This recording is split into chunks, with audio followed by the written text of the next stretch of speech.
ओम नमः शिवाय दोस्तों। रुद्र संहिता पार्वती खंड चतुर्थ खंड। हिमाचल का तप।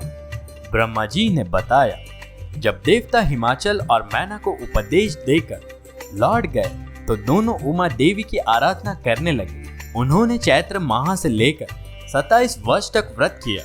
व्रत की समाप्ति पर दुर्गा भवानी उमा प्रसन्न होकर उनके सामने प्रकट हुई और उनसे वर मांगने के लिए कहा।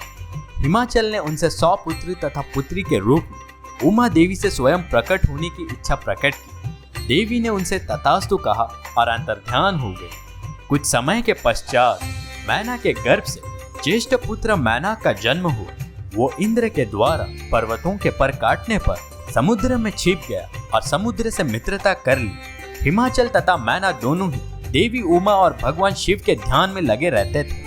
उत्तम समय पर मैना रानी ने गर्भ धारण किया और समय आने पर सती प्रकट हुई। उमा भी कन्या के रूप में प्रकट होकर सांसारिक जीव की तरह रुदन करने लगी। कन्या के रुदन को सुनकर सब प्रफुल्लित हो गए।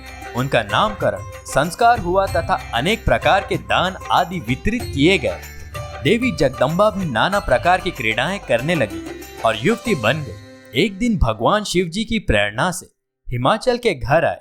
हिमाचल ने तुम्हारा आदर सत्कार किया और कन्या के भविष्य के विषय में पूछा।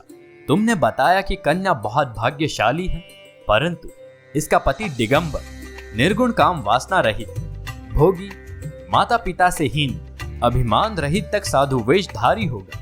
तुम्हारी ये बात सुनकर हिमाचल और मैना बहुत दुखी हुए, परंतु हे नारद, तुमने उनको आश्वासन दिया कि ये सभी लक्षण शुभ हैं, क्योंकि भगवान शंकर इसके पति बनेंगे। इसीलिए पार्वती को शिव जी की प्राप्ति के लिए तप करना होगा। ओम नमः शिवाय दोस्तों।